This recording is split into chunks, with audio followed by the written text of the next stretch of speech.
bato balingaki départ ya Kabila balobi na 2018 abi Kabila aza congolais taza rwandais eza bakization eutaki na IDPS Kabila aza congolais taza rwandais ya liboso ya mibale balobi te Kabila impunité eleki na mboka alobi tolérance zéro pour finir la récréation porte à prison eza ouverte nyonso Kabila kangi batu te complaisance babengani Kabila.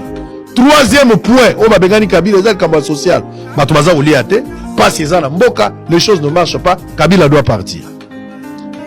Monsieur le président de la République actuelle Tshisekedi Tshilombo arrive aye na 3 thérapies thérapie à liboso Tshisekedi aye na ngozani bato basepelo abitsuko toche mwana mboka toyebi epa na bango zaka na limité awo soka déranger tokemo na mama Marthe tobosani ba discours bozaki na ngwa te soka meki tokemo na mama Marthe ezaki ba discours toyokaki awo donc tobengani étranger en croire l'IDPS na bato nyonso azaki balie na ye batie mwana mboka Félix Tshisekedi yami balé na makambo etali impunité. Monsieur le président actuel aye na kisi bongo ba obenga ngo état de droit. Et puis troisième élément pour na makambo etali social mokonzi mboka sika ya lobi te pour na social na le peuple d'abord. 3 éléments principaux ya liboso tozui mwana mboka ya mibale tolongoli impunité to na état de droit ya misatu to tient le peuple d'abord. 6 ans après, to évaluer bakamba kofinga muto ezate bakamba kofinga muto ezate po ndenge ozofinga wana ezala bato mususu pe bayekoli kofinga muto kofinga muto ezate muto pe kobangisa bato ezate to évaluer 6 ans après. Tshisekedi mwana mboka président de la République, oui, il n'a pas changé la nationalité, il reste le fils du pays. Bon, le peuple d'abord. Action.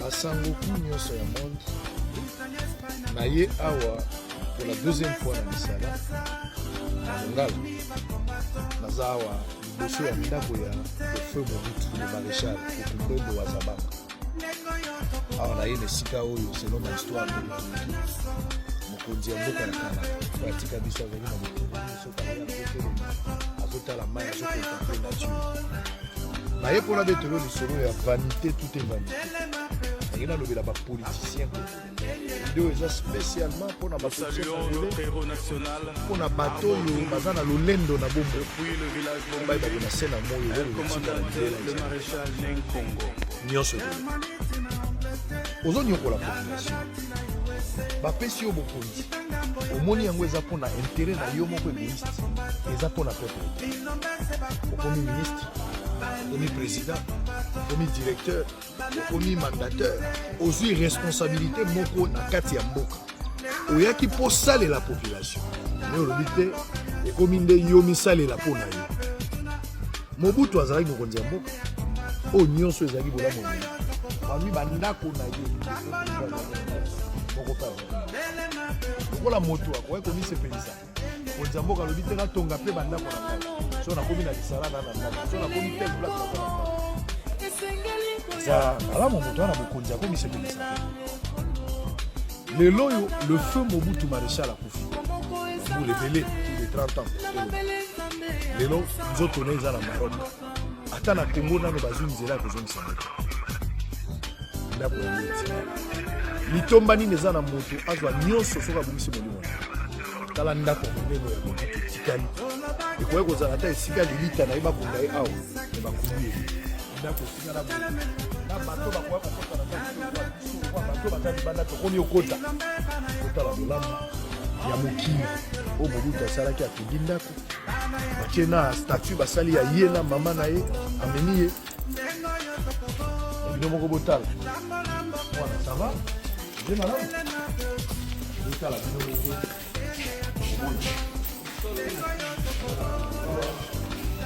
na kati ya ndako ya Mobutu vanité de vanité tout est vanité de tombani na moto akangi nyonso na bwisi molimo tala bandako oni na kati ya ndako tala mala eza na mulu wana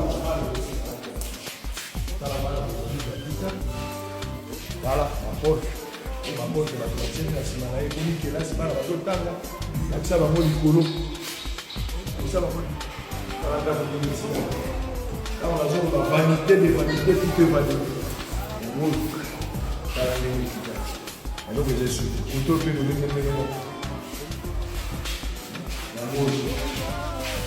politicien aux accognons pour la peuple. Ma pession beaucoup de ça et la peuple. Ma pession beaucoup de pomiton na yo mokote. Otonga banda kona yote. Osalaka biloko note. Basaleli yo yango pour la population. Ya mokolo moko yo okufa. Mokolo moko okufa otika nyonso. Mituka oyo otambola ngo otika. Ba place na yo ba site otongi banda ko zonyokolela peuple otika. Même le coup moyo otambolaka nango ya ba cortège ya minene le roi ministre le roi directeur to le roi nani mokolo moko otika ngo okolela otika ngo sala malamu pona peuple oyo ya lingi sala malamu pona bato bapesi yo makasi sala malamu pona bato oyo batieli yo motema pona mosala oyo bapesi yo yango obibikisa pona yo te tozalaka na deux types ya bakongolais. Les gens congolais mususu kali atondi azomona guerre banda to ba mwesi balani. Les gens congolais mususu amona la somme ça aller atondi avant yala la il faut lukai baba congolais mususu balé to balete. Nani amunde alingi Congo. Ba konzi nini yo balingi Congo. Ndeko to sa bola mona sena moyi. To bilobité. Mokolo moko okufa. Mokolo moko ekozala mokolo asuko zotambusa motuka. Mokolo moko kola moko ekoza mokolo asuka lokwa mungango zopesa kisi na maladi ya suka. Mokolo moko zola mokolo lokwa président ekozala serment ya suka zoloba. Mokolo moko lokwa ministre ekozala mso conseil des ministres ya suka koti. Mokolo moko za kwa magistrat eza dossier ya suka zo sa na vie. Mokolo moko za lokwa journaliste eta mso eza émission ya suka zo présenter. Mokolo moko za la chauffeur mso ko kumba ya suka ndo okufi. Okumbi. Mokolo moko za la pilote mso avion ya suka zo kumba nde yango.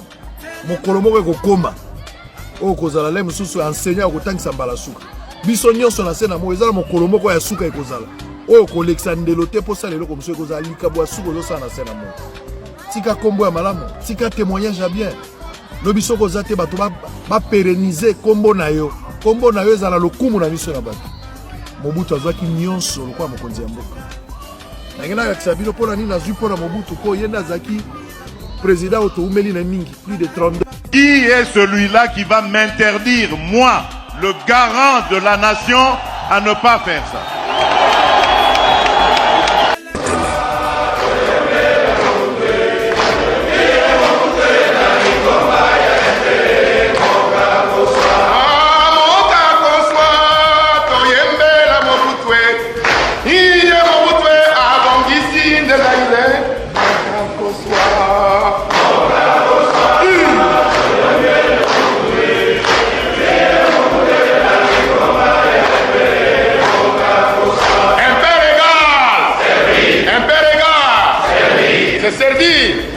C'est servi.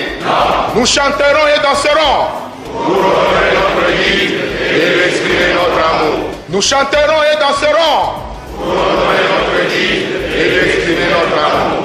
L'authenticité est notre philosophie politique. Nous voulons être nous-mêmes et non ce que les autres voudraient que nous soyons. La République du Zaïre.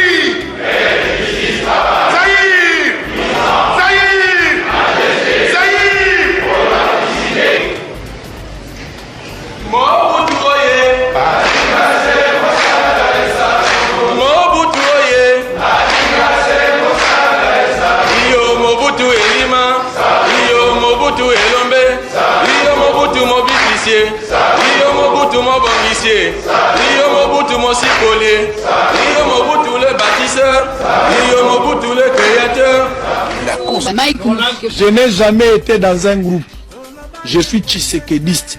Tshisekediste, c'est un état d'esprit. Tshisekediste, c'est un membre de l'IDPS. Tshisekediste, c'est un état de droit. Même Moukeba, il n'a pas de tshisekediste. Mais Bazande infecté na maladie à Maba ya Moïse. Il faut que donne la peau à master pour que maladie wana elongwa. Bamasa bazonga normal. Oui, biso mutation ebola bachaka ya l'écart. Mais il faut que bonde là. Samba bikisa bango pour bazonga na nzela. Ce sont des tshisekedistes. Moukeba ina poto ayebani lokola tshisekediste.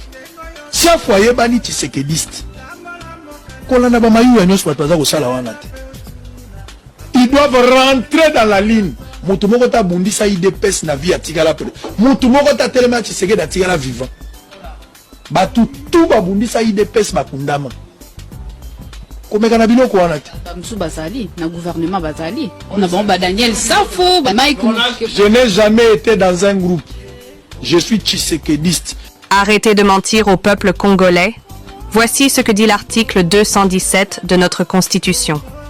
La République démocratique du Congo peut conclure des traités ou des accords d'association ou de communauté comportant un abandon partiel de souveraineté en vue de promouvoir l'unité africaine. Cet article n'autorise en aucun cas la cession d'une partie de notre territoire national.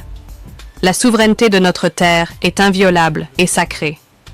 Ce qu'il stipule, c'est que la RDC peut participer à des accords qui impliquent un partage limité de certaines prérogatives étatiques uniquement pour favoriser l'unité, la paix et le développement de notre continent. Cela signifie par exemple que nous pouvons collaborer avec des organisations comme l'Union africaine ou la Communauté d'Afrique de l'Est, EAC, pour des projets communs, pour renforcer nos économies ou gérer la sécurité régionale. Mais jamais cet article ne doit être interprété comme une autorisation de vendre, donner ou céder une portion de notre territoire à qui que ce soit. Alors, à tous ceux qui tentent de manipuler cet article pour justifier des décisions contraires aux intérêts de la nation, nous disons « Arrêtez de mentir au peuple congolais. Défendre notre territoire, nos droits et notre souveraineté est un devoir pour chaque Congolais. Le peuple n'est pas dupe et nous sommes nombreux à veiller sur notre Constitution. Ensemble, nous disons non à toute interprétation abusive de l'article 217. Gardons à l'esprit que notre souveraineté ne se négocie pas, elle se protège.